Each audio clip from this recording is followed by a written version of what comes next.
वुदू करना को इंग्लिश में मेक अब्ल्यूशन कहते हैं। वज़ू को इंग्लिश में अब्ल्यूशन कहते हैं।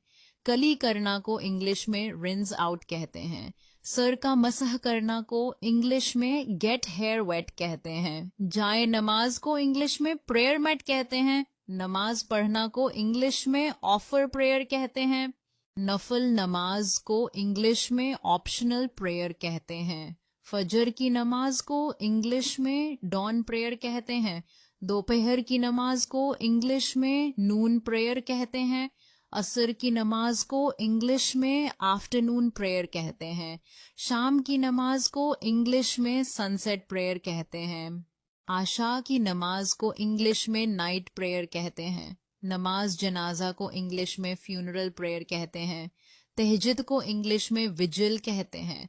तलावत को इंग्लिश में रिसाइटेशन कहते हैं। मोमिन को इंग्लिश में बिलीवर कहते हैं। वुदू करना को इंग्लिश में मेक अब्ल्यूशन कहते हैं। वज़ू को इंग्लिश में अब्ल्यूशन कहते हैं।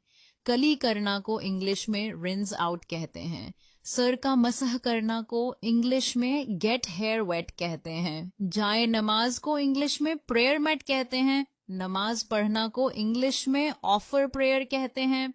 नफल नमाज को इंग्लिश में ऑप्शनल प्रेयर कहते हैं। फजर की नमाज को इंग्लिश में डॉन प्रेयर कहते हैं। दोपहर की नमाज को इंग्लिश में नून प्रेयर कहते हैं। असर की नमाज को इंग्लिश में आफ्टरनून प्रेयर कहते हैं। शाम की नमाज को इंग्लिश में सनसेट प्रेयर कहते हैं। आशा की नमाज को इंग्लिश में नाइट प्रेयर कहते हैं। नमाज जनाजा को इंग्लिश में फ्यूनरल प्रेयर कहते हैं। तहज्जुद को इंग्लिश में विजिल कहते हैं।